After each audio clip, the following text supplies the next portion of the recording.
Five, four, three, two, one, and we are live. This is Andrew Bryant, welcoming you to another LinkedIn YouTube Live, streaming to you from my home office, where many of you are watching this or working from home during this current pandemic, where social distancing is incredibly important. And I wanted to speak to you about leadership in the virtual environment and the stress that that creates in terms of communication. I was speaking today with a leader who I'm currently coaching, and he was asking me, how do I really step up my leadership here? I want to make sure that I'm looking after my people. And I said, well, firstly, kudos for thinking about that. And he said, well, I went through this in 2008 as a victim, and so I really want to be a leader this time. And I thought, what a great reframe. And so I asked him the specific question. So when you went through this as a victim last time, what was it that your boss did or didn't do that you thought he wasn't a particularly good leader? And so during the global financial crisis, my coach's leader was incredibly transactional. When he would get into a meeting, it was all about business. There was no check-in, and when he was not doing business through the virtual meetings, he was unavailable. And I said, well, there you have your answer. If you want to be a more effective leader in this virtual environment, then obviously check-ins are important, and we see this. And the question I was asked was, but how do I know people know my check-in is authentic? And I said, well, that's very simple. Be authentic. Genuinely care about people. I've had some beautiful conversations with people over the last 2 weeks because people have either reached out to me or I've reached out to them. And the question is, how are you doing? And it's a genuine, I'm concerned, want to make sure you're okay. What's happening for you? How are you feeling? And I think that's very important at the beginning of every meeting, that we ask the people on the call, how are you feeling? So allow me to ask you rhetorically, how are you feeling? Let me ask you specifically, how are you feeling? Because if you have access to the comments, and you can tell me, how are you feeling? Are you feeling stressed? Are you feeling overwhelmed? Or are you feeling optimistic? Are you feeling that you are grateful that you're discovering some things that you didn't otherwise know? So different people are going to respond to this in different ways. The challenge with the online meeting environment is that it is a very transactional environment, right? We tended to use video conferencing, telephone calls in the past, particularly just for business. Whereas if you think about meetings before the crisis, there was a pre-meeting, and there was the meeting, and then there was a post-meeting. So when you were going to have a meeting with people, you would often connect with them, see how they felt about an idea or concept before. You'd have the meetings, decisions were made, and then you would have the post-meeting. If we are only transactional, we get on a Zoom call, a webinar, we get on a corporate communication or a Slack, and we're only about business, we're missing the meta communication or the para communication. So whenever we as humans connect with each other, we are translating what is said with how it's being said, the non-verbal cues that let us know. Whereas if we are only having these communications around business, somebody could say something and the nuance of that could be lost, right? And somebody could say, oh, he's being a terrible person. I'm trying not to use an expletive here. So he's being really bad, and you make a judgment because you don't have the other information that you would have previously had. You wouldn't have had the pre-meeting, you wouldn't have had the post-meeting. And so people are finding this form of communication incredibly stressful when it is only transactional. All those things that we do at the office, right? The chat by the coffee machine, or the water dispenser, the how you doing, how's your day, what did you do for the weekend? Whilst a lot of that might have seemed like a waste of time, it maintains human communication. It lets us know how people are feeling, and it gives us that all-around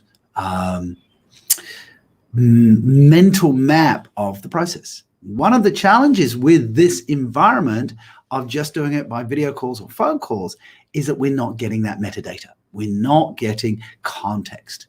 And a lot of people need context. And so my advice to you is make sure you're having non-transactional communications. Have a virtual happy hour. Get everybody, with a drink and just chit chat, non-business. I saw one of my clients was having a quiz as part of the meeting to create some fun and some engagement. Do the things that we would do offline and do them online. Now, there is a sunny side up. For those of you who've been working virtual or have been a remote team for a long time, this actually now gives you a level playing field. You now have an equal opportunity to be visible, to be seen as those who are in the head office. And of course, there is a recency and a visibility bias. So make use of these times to be visible and demonstrate how effective and resourceful you are. So now on to leadership. Leadership is obviously a topic that I talk about a lot. Being an expert in the area of self-leadership, I'm coaching a lot of leaders through these tough times. What kind of leader do you need to be? And I think a great movie for us all to watch, I think some of us are catching up on Netflix movies, is go and watch Apollo 13 again. Right? It's got Tom Hanks in it. And as we know, if Tom Hanks is in it, it's a good story because we know he's always going to survive, right? He saved Private Ryan, and he got, shipwrecked on a desert island, and he got attacked by bandits when he was captain of a ship. So the meme is, of course, he finally got coronavirus and he survived that. But I love Apollo 13, particularly the scene, and you can just, go onto YouTube and watch the scene, where they discover that the carbon dioxide is raising because they are in the landing vessel, which is designed only for 2 people, and there are 3 people in there. And they discover that the filters on the main module are square and the ones on the landing module are round. And they have to design a carbon dioxide filter with what they had available. And they're using duct tape and plastic bags, etc. And it is a great example. I know it's Hollywood, but it's based on real life, of how a team looked at what was resourceful. They prioritized what was resourceful with the resources that they had available. And in leadership right now, some of our resources are limited, right? And we need to make sure that people are communicated to in a precise manner so that they know exactly what to do. And that scene of, firstly, the creativity of designing a solution, then communicating that solution virtually, because they had to create an operations manual to say, do this, then follow this, and do this. It's a great example of the challenges we're facing. I know in hospitals right now where resources are low, that people are having to be creative about how they do that. That's a terrible situation. It should never have happened. It has happened, so people need to be creative in terms of how they are using their resources. So what type of leader should you be right now? A participative leader, right? A consensus-driven leader, a negotiating leader, or a more directive leader? And the reality here is you may need to be a lot more directive than you otherwise would have been. In times of crisis, when people are confused, they don't have necessarily the competency, when the environment is volatile, that's when we need directive leaders. If you're sitting on the aircraft and the oxygen masks do fall from the ceiling, do you want your captain to come out of the cockpit and say, ladies and gentlemen, got a bit of a problem, let's have some focus groups and decide what to do? No, you want the captain to tell you exactly what needs to be done. Therefore, you need to be a little bit more directive. These are resources we have. These are what we need to do first, second, and third, but be directive with compassion, with empathy. So check in with your people. How are they feeling? Right? Have a clear idea what needs to be done, what resources you have available, and be directive in terms of, okay, these are what we need to focus on. Because when people are confused, when they are scared, when they are stressed, they look for people to step up and give them direction.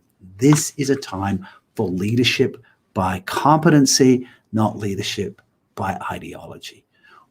I'm a great fan of Dr. Falchi, who is giving health information into the United States. This man is very factual. He's had the experience. He's gone through Ebola. He's gone through SARS. He's gone through H1N1, and says he doesn't give false hope. He's realistically optimistic. Right now, don't say everything's going to be okay, because everything's not okay. But be very factual. These are the challenges we're facing, and these are what we can do to face them. So, directive if required, directive with empathy. Don't be falsely optimistic. Be realistic. Be a realistic optimist. We've got through other things before.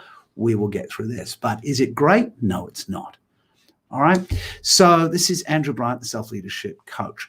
I want to help in any way I can. This is why I'm going on LinkedIn Live.